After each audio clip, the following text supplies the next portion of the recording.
Gracias al Señor por este nuevo día que Él nos regala. Estamos agradecidos. El Señor es siempre bueno con nosotros y estamos muy contentos de una semana más. Podemos decir que el Señor ha estado con nosotros, que el Señor ha sido nuestro ayudador, que Él ha sido nuestro proveedor. Y en esta actitud de gratitud, de agradecimiento, de correspondencia en cuanto a lo que el Señor ha sido y es para nosotros, vamos a entrar en el estudio de la palabra del Señor. Es siempre nuestro objetivo fundamentar nuestra vida en la palabra, porque es la palabra de Dios la que tiene vida, la que nos dirige, la que nos enseña, la que forma nuestro carácter y la que da pautas para que nosotros podamos saber cómo vivir. Y en esta ocasión, antes de entrar al consejo de la palabra de Dios, vamos a pedirle al Señor que Él nos hable, que Él nos edifique, que el Espíritu Santo nos ilumine, como siempre hace cada vez que en cualquier parte del mundo los creyentes nos abocamos a buscar dirección del Señor en su palabra. Dios, te damos gracias en esta hora. Gracias por los días buenos y los días malos. Gracias por los momentos en que nos hemos sentido completamente felices y aquellos días en que hemos sentido tristeza.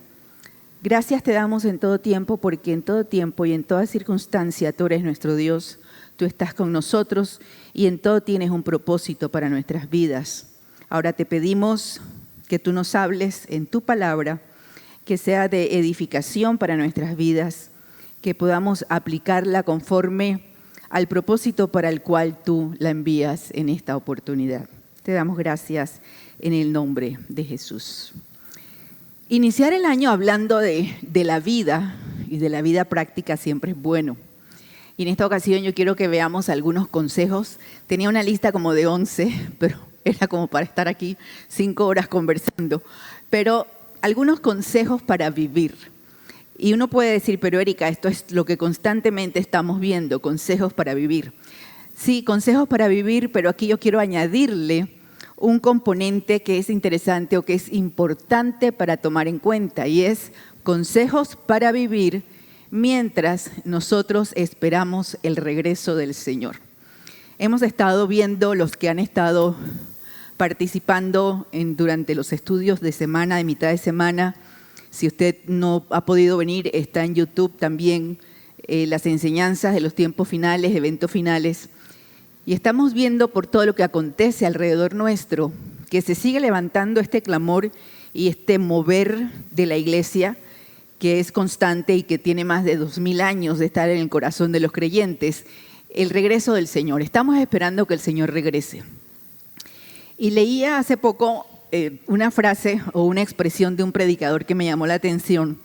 Él decía, los creyentes debemos vivir como si Jesús viniera mañana y planear como si Jesús no viniera nunca. Eso me llamó la atención, porque decía, ¿cómo es esto de vivir como que el Señor viene mañana y al mismo tiempo planificar nuestra vida como si el Señor no viniera? Y esto tiene que ver con algunos pensamientos, algunas ideas equivocadas que a veces han surgido o han llegado a la mente así como por ráfagas, por movimientos en diferentes épocas de la vida cristiana, de la iglesia. De repente había cristianos que decían, ¿sabes qué? Si el Señor viene, ¿para qué? ¿Para qué nos ocupamos? ¿Para qué compramos casa? ¿Para qué estudiamos? ¿Para qué invertimos? ¿Para qué buscamos dinero? ¿Para qué cualquier cosa si el Señor va a venir? Y este es un extremo que es equivocado. Y el otro extremo es decir, bueno, vivamos como que el Señor nunca va a venir y no pensemos que Él va a venir. Ese es el otro extremo. Por eso me llamó la atención cuando Él decía, debemos vivir como que el Señor viene mañana. En otras palabras, estar atentos, estar cuidando nuestra vida, sabiendo cómo estamos viviendo delante del Señor, cómo es nuestra relación con Él, cuál es nuestra aplicación diaria de la palabra de Dios, de hacer su voluntad y al mismo tiempo vivir enfocados o con los ojos bien puestos en las circunstancias de nuestro alrededor, en lo que nosotros necesitamos como seres humanos para vivir una vida plena mientras el Señor regresa. por eso hoy quiero hablar de algunos consejos para vivir mientras el Señor viene. Y son algunos consejos muy sencillos, probablemente muchos ustedes ya los conozcan, lo han escuchado en otras predicaciones, han estudiado en su tiempo devocional, pero es bueno que podamos tenerlos juntos y que podamos atesorarlos en el corazón y atesorarlos en nuestra mente. Entonces vamos a ir al texto bíblico como siempre, a medida que vamos viendo los consejos para vivir mientras esperamos su regreso. Y en primer lugar, el primer consejo es: no temas. Es una predicación constante que nosotros vamos a encontrar una y otra vez. Es uno de los temas de mayor relevancia o que se repite con mayor frecuencia en la Escritura, desde el Antiguo y el Nuevo Testamento. Este consejo, esta advertencia, esta palabra de ánimo, cuando el Señor nos dice: no tengas miedo, porque el miedo es una emoción humana y es probablemente la más frecuente o la más fácil de sentir. Nosotros aprendemos el miedo desde que somos muy pequeños. Le tenemos miedo a la oscuridad, miedo a lo que no conocemos. Hay niños que van creciendo y le tienen miedo a cualquier cosita, ¿no? O sea, una hormiguita que va caminando y él grita o brinca porque siente como que esto que es una gran amenaza, ¿no? La hormiguita o la arañita. De alguna forma estamos condicionados para tener miedo, porque el miedo se ve como una especie de defensa ante lo desconocido. Y cuando nosotros estamos viviendo en épocas tan complicadas como la que nos toca vivir ahora, tiempos de conflicto, donde hay guerras, donde estamos viendo las señales del regreso del Señor delante de nuestros ojos, guerras, rumores de guerras, problemas económicos, problemas de salud física, problemas de salud mental, situaciones de comportamiento que nos asombran en cuanto a la gente o la sociedad, y esa sensación de dónde estoy parado, dónde estamos parados en esta sociedad, en esta ciudad, en este país. Nosotros como hijos de Dios debemos recordar constantemente lo que nos dice la Escritura. La palabra del Señor nos dice más de 300 veces: no temas, no tengas miedo, no tienes que tener temor, no te preocupes, no te aflijas con temor. Y nosotros podemos encontrar en Mateo 10, 29 al 31, una de las explicaciones o una de las propuestas del Señor Jesús de por qué razón nosotros no debemos vivir con miedo. Recuerden, son consejos para vivir mientras esperamos su regreso. En primer lugar, no temas. ¿Qué dice Mateo? El Señor está preguntando, dice: ¿cuánto cuestan 2 gorriones? Una moneda de cobre. Sin embargo, ni un solo gorrión puede caer a tierra sin que el Padre lo sepa. Aquí hace referencia a los pajaritos pequeños, gorriones, que se vendían para sacrificio, que era lo que los pobres podían tener acceso para comprar y ofrecer como sacrificio o como ofrenda de paz, dependiendo de la circunstancia. No tenían mucho dinero para ofrecer grandes sacrificios, entonces podían tener acceso a lo más barato, lo más económico, que eran 2 gorriones. Y el Señor por eso utiliza esta figura y les dice: ¿cuánto cuestan 2 gorriones? Una moneda de cobre. Sin embargo, ni un solo gorrión puede caer a tierra sin que el Padre lo sepa. En cuanto a ustedes, cada cabello de su cabeza está contado. Cuando yo leo esto, hay personas que tienen muy poquito cabello. Hay hombres que están perdiendo mucho cabello. Hay mujeres que tenemos muchísimo cabello. Y así varía. Pero yo creo que ninguno de nosotros, ni los que tienen mucho o los que tienen poco, podemos saber cuántos cabellos tenemos. Y sin embargo, el Señor nos está diciendo: somos tan importantes para Dios que Él aún sabe cuántos cabellos hay en nuestra cabeza. Dice: así que no tengan miedo.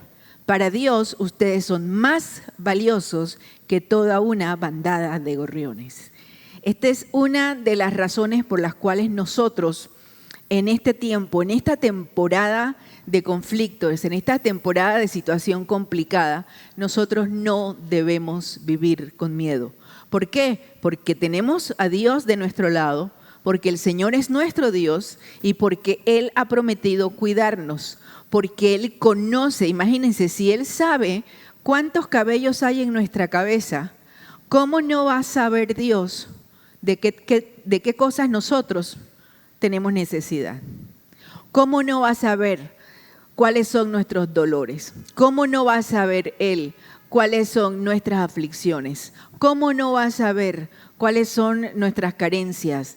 ¿Cómo no va a saber en el área de nuestra economía, en el área de nuestra salud física, nuestra salud mental, en el ámbito de nuestra familia? ¿Cómo no va a saber Dios lo que nosotros necesitamos? Y si Dios lo sabe, y si Dios está de mi lado, y si Dios tiene propósito bueno para mi vida, y si Dios sabe lo que es mejor para mí, entonces yo puedo enfrentar la vida, vivir la vida mientras Él regresa con tranquilidad, sin miedo, sin angustia.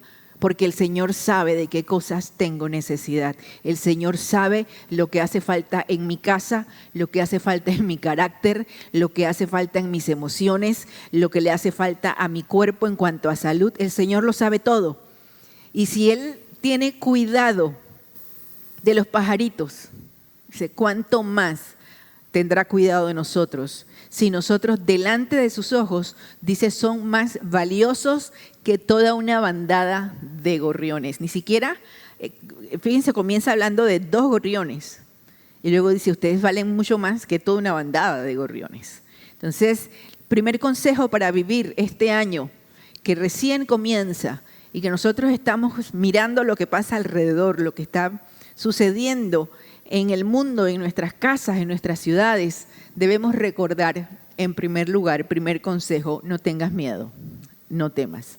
Segundo lugar, un segundo consejo, la frase que decía anteriormente, recuerden, hay que vivir como que Jesús viniera mañana y planear como si no viniera.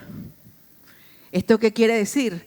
Que nosotros debemos aprender a utilizar, a administrar y a ocupar nuestro tiempo. Un consejo importante, ocúpate, haz algo con tu vida. Les decía que ha habido movimientos que se van dando a lo largo de la historia de creyentes que dicen, no es necesario que estudies porque el Señor va a venir. No es necesario que te metas a endeudarte con una casa. ¿Para qué? El Señor viene. O sea, como que la vida está limitada y no tienes derecho ni a soñar, ni a estudiar, ni a superarte, porque tienes que estar pendiente de que el Señor viene. Este no es el sentido de la vida. Nosotros estamos en el mundo porque el Señor nos ha puesto en el mundo. La palabra dice, ustedes están en el mundo, pero no son del mundo. Y sin embargo, mientras estamos aquí, estamos aquí. Y tenemos que encontrar la manera de utilizar nuestras habilidades, de aprovechar las oportunidades que encontramos en la vida, de descubrir cuáles son nuestros talentos, descubrir cuáles son aquellas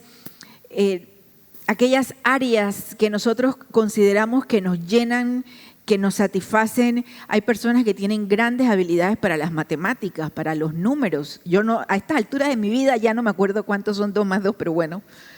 Así hay gente que sí, que tiene grandes habilidades. Yo miro a la gente que tiene habilidad matemática y me quedo como fascinada. Hay gente que tiene habilidad para la palabra, hay gente que tiene habilidad para la medicina, para los oficios manuales, para la mecánica. No importa cuál sea tu área de desarrollo o de talento, ocúpate en hacerlo, ocúpate en desarrollarlo y ocúpate en hacerlo bien. Porque entonces eso es lo otro, ¿no? Pensar que, bueno, como el Señor viene y como no somos de este mundo, vamos a hacerlo de cualquier manera. No, nosotros los creyentes tenemos el desafío de tratar de ser los mejores en todo aquello que nosotros nos proponemos. Nosotros encontramos ejemplos en la Biblia, como el caso de Daniel. Cuando Daniel es llevado cautivo a Babilonia, y eso lo encontramos en el libro de Daniel, dice que él se propuso en su corazón no contaminarse con la comida del rey en Babilonia, y sin embargo él se aplicó con sus amigos a ser el mejor de aquello que ellos estaban siendo enseñados, de lo que estaban siendo preparados en una tierra extraña, con costumbres ajenas, lejos de su familia. Y cuando uno se ve una circunstancia extrema de este tipo, y eso me lleva a pensar que, por ejemplo, nosotros con todos estos movimientos migratorios que hay en todo el mundo, pero en Panamá siempre ha habido migración, en Panamá siempre por algo se nos dice el crisol de razas, en Panamá siempre ha habido personas que hemos llegado a Panamá de diferentes países por diferentes razones, algunos por familiares, otros por asuntos políticos, otros por movimientos económicos, por la razón que sea, por razón de trabajo. Y uno puede tener dos actitudes frente a una situación así. Uno puede sentirse derrotado y sentirse víctima y sentirse que me arrancaron, me alejé, estoy lejos de todo lo mío, y quedarse como añorando lo que había, lo que tenía, que fue lo que le pasó a los israelitas en el desierto, y decíamos, teníamos cebolla, teníamos carne, teníamos ajos. Entonces imagínense llegar al punto de añorar el ajo, ¿no? Y la cebolla en la vida. Pero es que era lo que les sabía a rico, era lo que conocían. Entonces uno tiene o esa actitud de los israelitas cuando salieron de Egipto, o uno puede tener la actitud de Daniel. Dice que Daniel y sus amigos se propusieron, se adaptaron al lugar donde estaban y desarrollaron sus habilidades a lo máximo. A tal punto que cuando ellos fueron evaluados con el resto de las personas que estaban estudiando lo mismo y siendo entrenados para lo mismo, siendo capacitados para lo mismo, dice la Escritura que a ellos se les encontró 10 veces mejores que los otros. Y ese es un buen ejemplo para nosotros pensar en cómo debemos ocupar nuestra vida, lo que hacemos en el ámbito donde nosotros nos movemos, donde trabajamos, donde estamos a nuestro momento. Ahorita puede ser temporal o puede ser permanente, no sabemos, a veces no sabemos cuánto va a durar el tiempo en que estamos en un lugar. El tiempo que nos toca estar, que nosotros procuremos vivir con excelencia, desarrollar a lo máximo, porque también eso influye o va a influir en nuestro estado de ánimo. En Lucas 19 nosotros encontramos parte de, solo saqué unos versos 19 del 11 al 13, cuando el Señor estaba hablando, dice, la multitud escuchaba todo lo que Jesús decía, y como ya se acercaba, ahí como que algo se cortó, a Jerusalén, les contó una historia para corregir la idea de que el reino de Dios comenzaría de inmediato. Aquí la idea de que, bueno, el reino de Dios es ya está aquí, ya llegó. Lo que les decía, hay creyentes que de repente decían, ¿para qué hacemos si el Señor puede venir mañana? Como que ya está aquí, entonces ¿para qué hacerlo? Y el Señor les cuenta una historia para corregir esa idea, la idea de que podían estar como en una especie de, hay una palabra que voy a inventar porque no sé si existe, de flotación, mientras comenzaba el reino, mientras el Señor llegara. Y Él les dijo, un hombre de la nobleza fue llamado a un país lejano para ser coronado rey y luego regresar. Antes de partir, reunió a 10 de sus siervos y dividió entre ellos 5 kilos de plata, diciéndoles, inviertan esto por mí mientras estoy de viaje. En otras palabras, cuando se fue para ser coronado rey, iba a regresar.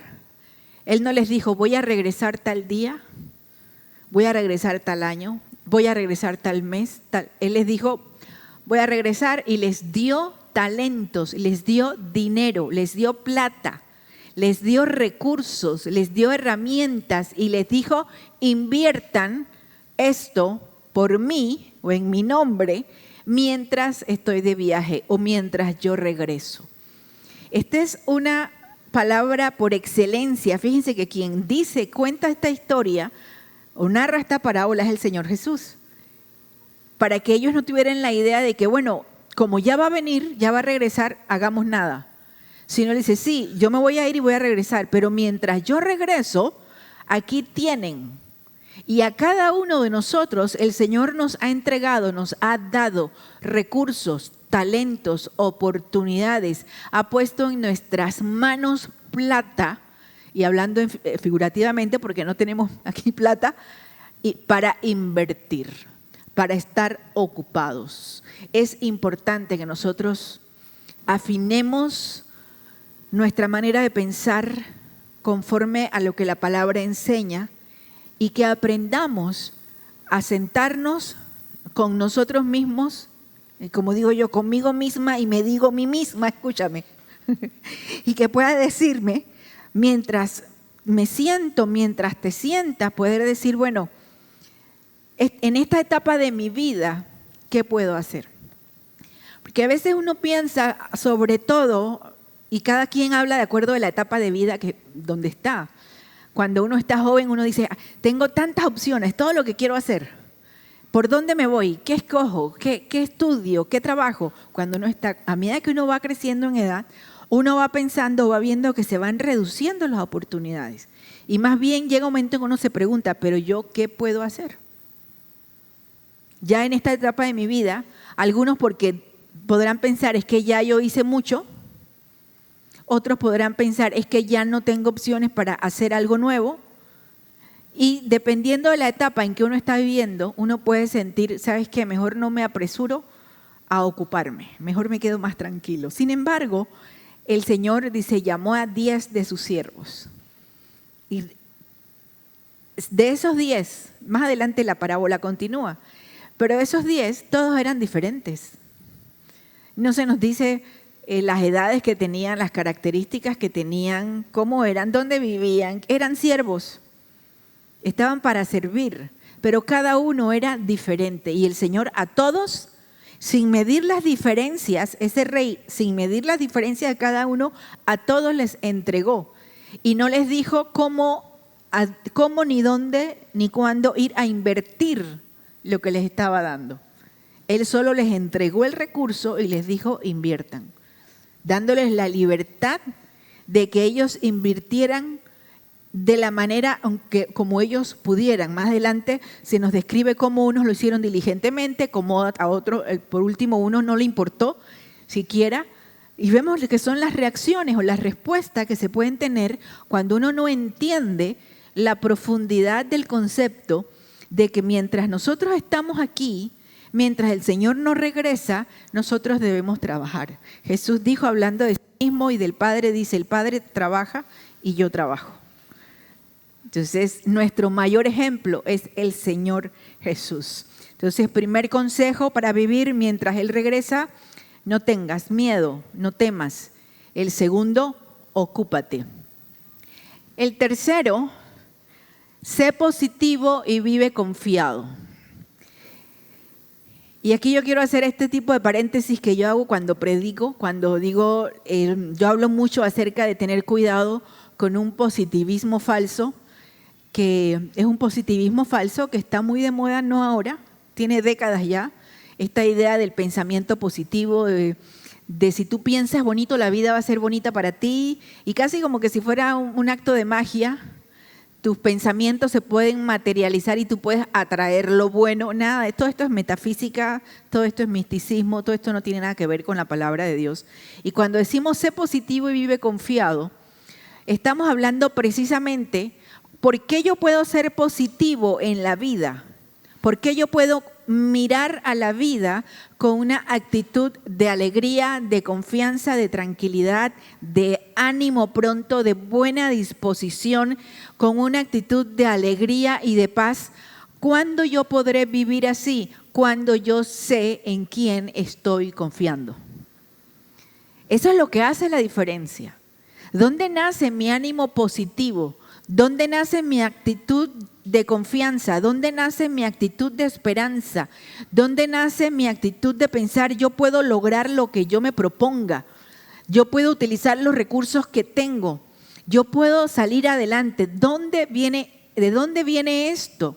Esta seguridad viene a nuestra vida o surge en nosotros cuando nosotros entendemos en quién estamos confiando y sobre quién está puesta nuestra vida, nuestra fe y nuestra esperanza. Es lo que hace la diferencia.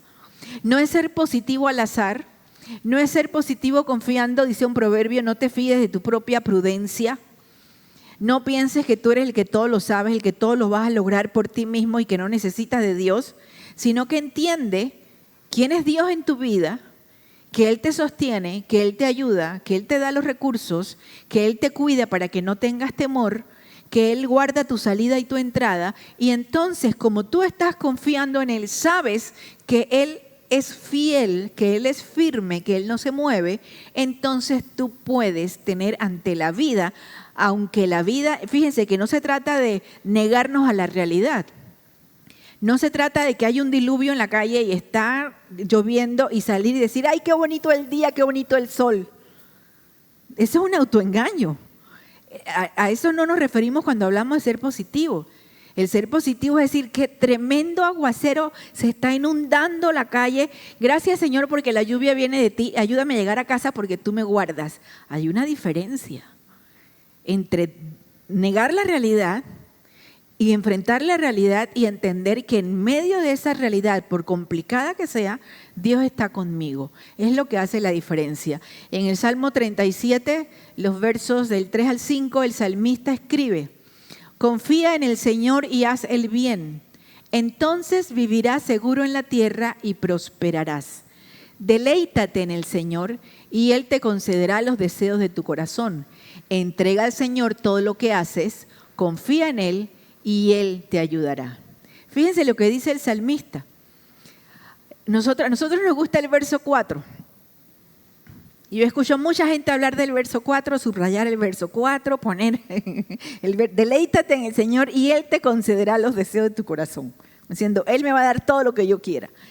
Pero como siempre hay un antes y un después. Primero dice, confía en el Señor, haz el bien.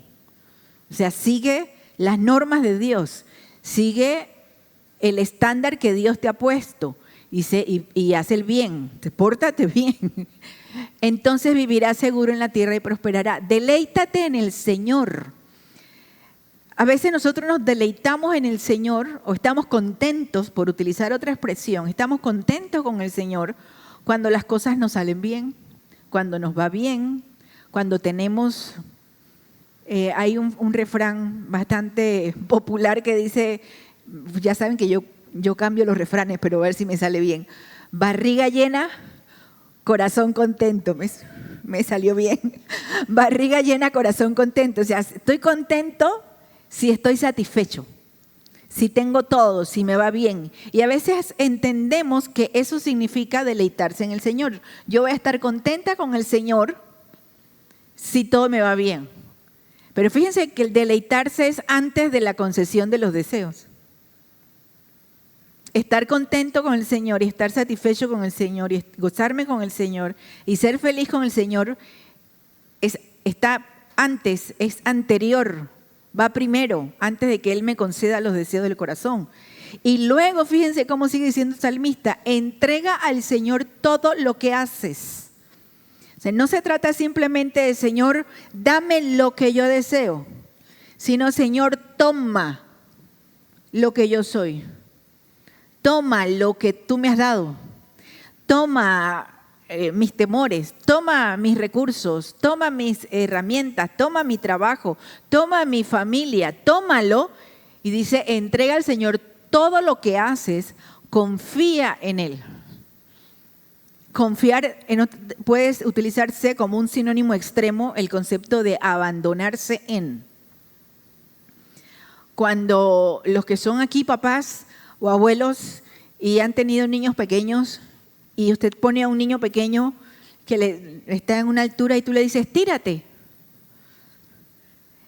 Si soy yo y ese niño no es mi hijo y yo le digo, tírate, me va a mirar como quien dice, ¿what?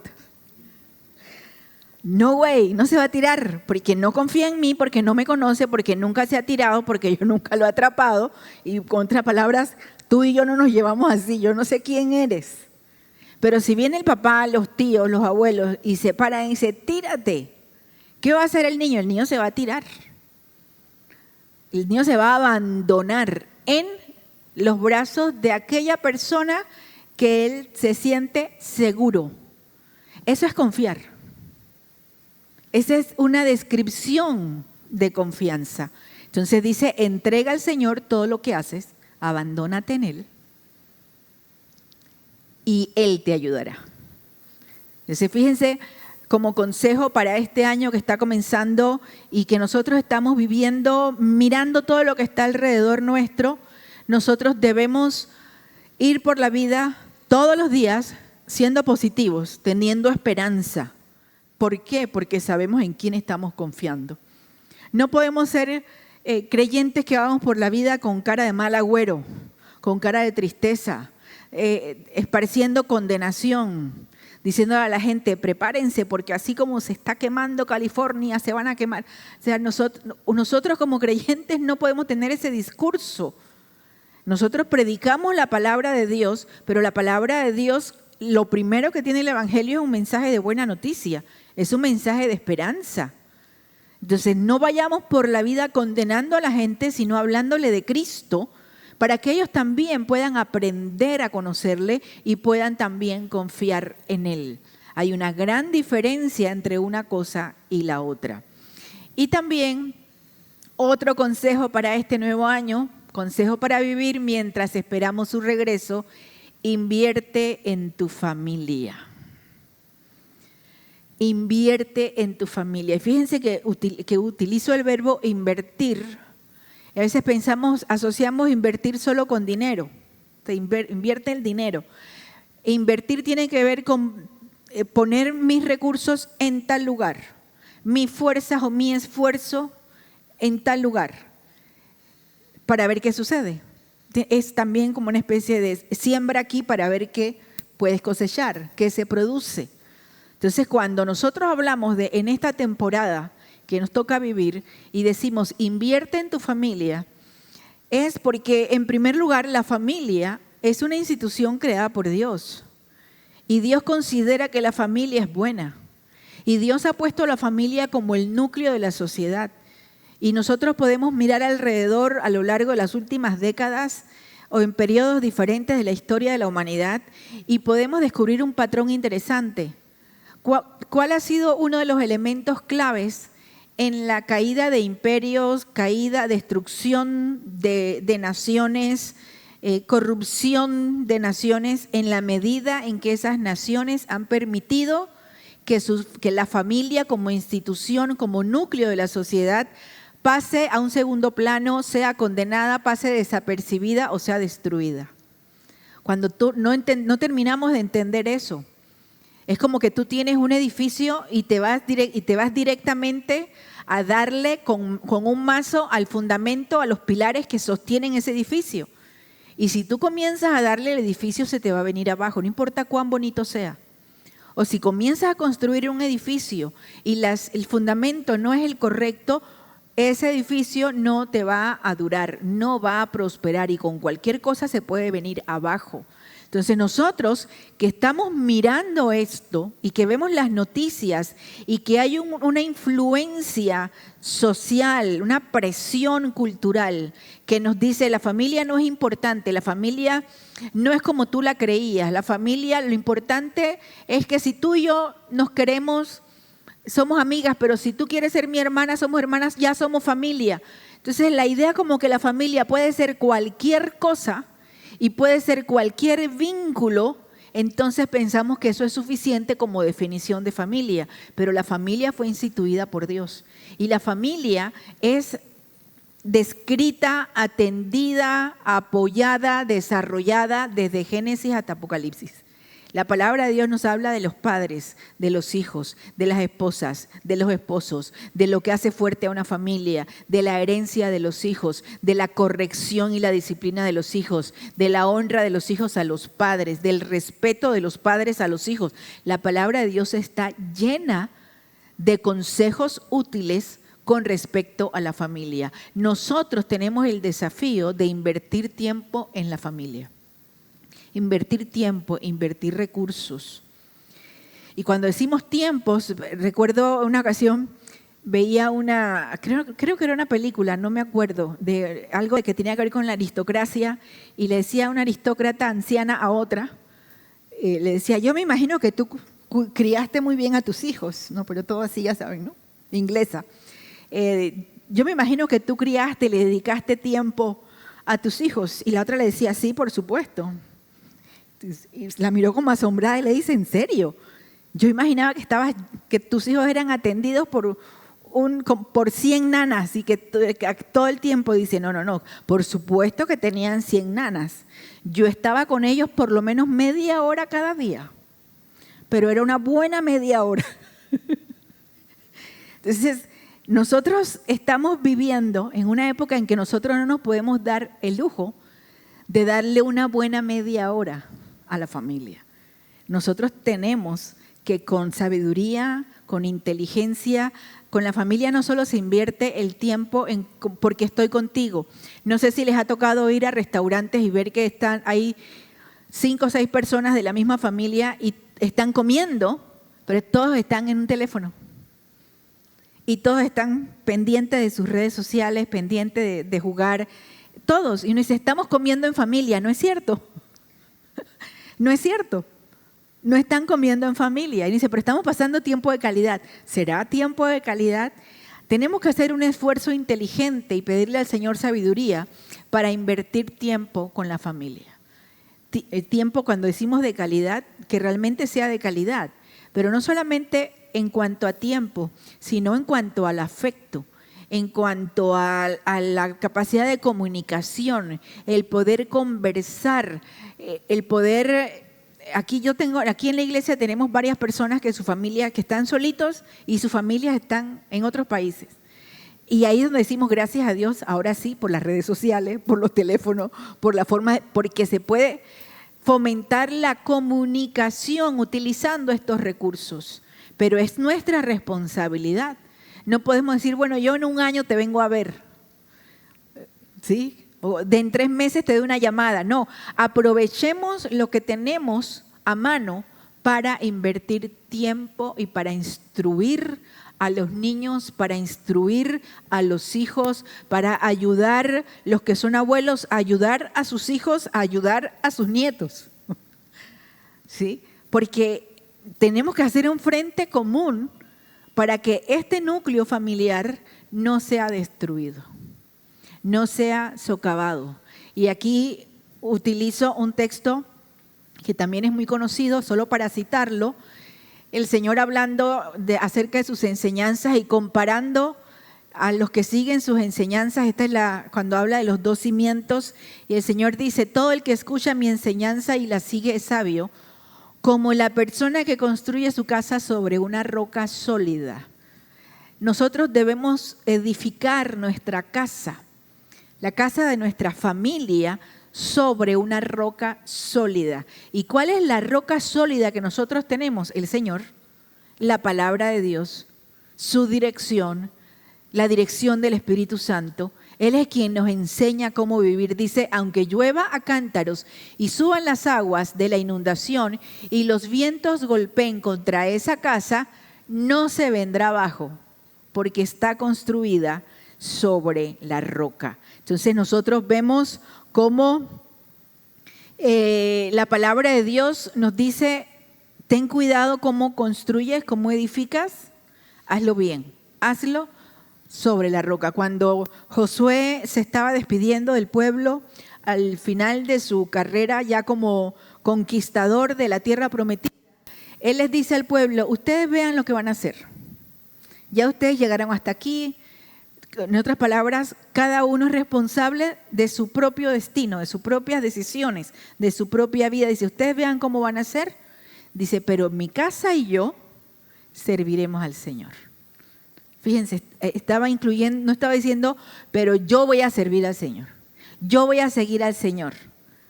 Nosotros no podemos caer en el extremo egoísta de decir, bueno, mi familia que decida lo que quiere hacer, yo voy a seguir al Señor. Mis hijos no quieren venir a la iglesia, mis niños, a veces estamos hablando de niños de 7 años, es que no quiere venir a la iglesia. Hello, ¿quién manda? ¿El niño o el papá o la mamá? O los mamaces y los papaces, ¿quién manda? Entonces, nosotros estamos llamados a invertir con sabiduría, con la sabiduría de Dios, sobre la roca, fundar nuestra familia sobre la roca, aunque llueva cántaros, suban las aguas, vientos golpeen esa casa, dice, no se vendrá abajo porque está construida sobre un lecho de roca. Y por último, El último consejo de hoy, porque obviamente consejos, les decía que tenía como 11 o 12, pero me quise remitir a unos cuantos nada más para que pudiéramos terminar a tiempo y poder meditar en la palabra del Señor. Está el de compromete tu vida al avance del reino de Dios. Compromete tu vida. Fíjense, a veces esto es lo que más nos cuesta, porque uno dice, ay, me gusta la idea eso de ocuparme, de desarrollar mis talentos, de buscar un oficio, de ver qué puedo hacer, de poner un negocio. Hay gente que tiene una habilidad para vender, que te venden un chicle, te lo venden como si fuera oro. Tú sabes que es un chicle, tú sabes que estás pagando un dineral y sin embargo lo compras contento aunque te sientas estafado. Y uno dice, pero ¿cómo es que me compré este chicle? Porque la habilidad de la persona para vender. Hay gente que tiene esa habilidad. Nos gusta esa parte, nos gusta la parte de ser positivo, de ocuparnos, el consejo para vivir en la familia, con la familia, para invertir, para desarrollarnos mientras el Señor viene. Pero a veces lo que menos nos gusta es este pedacito, el comprometernos para servir al Señor. Comprometernos con el Señor para también trabajar en el avance del reino de Dios. Y uno dice, ¿cómo trabajo yo? ¿Cómo invierto? ¿Cómo comprometo mi vida? Todos los creyentes tenemos un compromiso principal que el Señor nos dejó, que el Señor nos dijo, vayan por todo el mundo y prediquen el evangelio y hagan discípulos. Ese primer llamado es para toda la iglesia, compartir el evangelio y hacer discípulos. Entonces, eso es un primer llamado para toda la iglesia. Luego dice, nos enseña que la iglesia es el cuerpo de Cristo, la familia de Dios, en donde nosotros estamos siendo edificados y formados conforme a la imagen de Jesús. ¿Y cómo lo hace Dios? ¿Cómo decidió Dios que la iglesia se formara, que la iglesia creciera? Dándole dones, ministerios, ¿a quién? A los creyentes, para que unos a otros nos edifiquemos. Y esos que vamos ganando, aquellos que van convirtiéndose, aquellos que van creyendo, nosotros tenemos el llamado de hacer los discípulos de la iglesia, discípulos del Señor, y de formarlos para que caminen con el Señor, para que crezcan como creyentes maduros. Esa es otra de las maneras de comprometernos al avance del reino de Dios. Otra manera de comprometernos es o ir a las misiones o colaborar con las misiones, con los recursos que Dios nos ha dado. Todos tenemos talentos. Hay quienes saben hacer este tipo de presentaciones con las redes sociales. Hay quienes saben administrar los recursos que Dios nos ha dado. Y nosotros podemos, por ejemplo, nosotros en la iglesia tenemos un buen administrador y nosotros no nos preocupamos prácticamente de nada porque la persona que administra sabe hacerlo. Son dones que Dios nos da y con nuestros dones nosotros colaboramos con el avance del reino de Dios. Hay quienes piensan, no, es que el que hace avanzar y el que está comprometido y tiene que ver cómo se compromete es el pastor o la pastora que se para y predica. No, es toda la iglesia, es toda la iglesia. Es el que canta, el que predica, el que levanta la ofrenda, el que administra, el que limpia el templo, el que evangeliza, el que discipula, el que se congrega, el que ora por los enfermos, el que ora por la iglesia, el que está poniendo los dones que Dios nos ha dado al servicio del Señor para edificación de la iglesia. Y el Señor lo dice en Mateo 6, verso 33, que es uno de los versos que nosotros conocemos, más bien busquen primeramente el reino de Dios y su justicia, y todas estas cosas serán añadidas. ¿Cuáles todas estas cosas? Todas las cosas que hemos estado hablando antes. Todo lo que hemos estado hablando antes, de la bendición para la familia, del vivir sin miedo, del saber ocupar nuestros recursos, nuestros talentos para el Señor. Todo eso, el Señor va a bendecir el trabajo de nuestras manos. El Señor va a bendecir el afecto de nuestro corazón, nuestras emociones, nuestra salud física. El Señor va a bendecir. Dice, ustedes dedíquense, comprométanse, busquen primero el reino de Dios, la voluntad de Dios, lo que quiere Dios y su justicia, dice, y Dios se va a encargar de todo lo demás. Lo que sucede es que nos toca creerle al Señor, que todo lo que Él ha prometido es cierto. ¿Cuáles son entonces consejos para que nosotros podamos vivir mientras Él regresa? No tener miedo, ocuparnos, vivir, ser positivos y vivir confiados, invertir en nuestra familia, comprometernos con el avance del reino de Dios. Hay mucho por hacer. El Señor puede venir mañana, el Señor puede venir hoy. No se nos dice cuándo va a venir, pero mientras Él no viene, que nosotros sigamos ocupados en aquello que Él ha puesto en nuestras manos. Vamos a orar. Señor, te damos gracias por este día, por esta palabra, porque tu palabra es siempre oportuna y tu palabra siempre nos edifica. Te pedimos, Señor, que tú nos ayudes a vivir con sabiduría delante de ti, a que estos consejos no caigan en terreno infértil, sino que puedan abonar en nuestra vida, germinar, producir fruto, que nosotros podamos aprender a confiar en ti, a caminar contigo, deleitarnos contigo, porque confiamos en ti. Enséñanos a vivir, Señor, mientras esperamos tu regreso. Así oramos en el nombre de Jesús. Que el Señor les bendiga.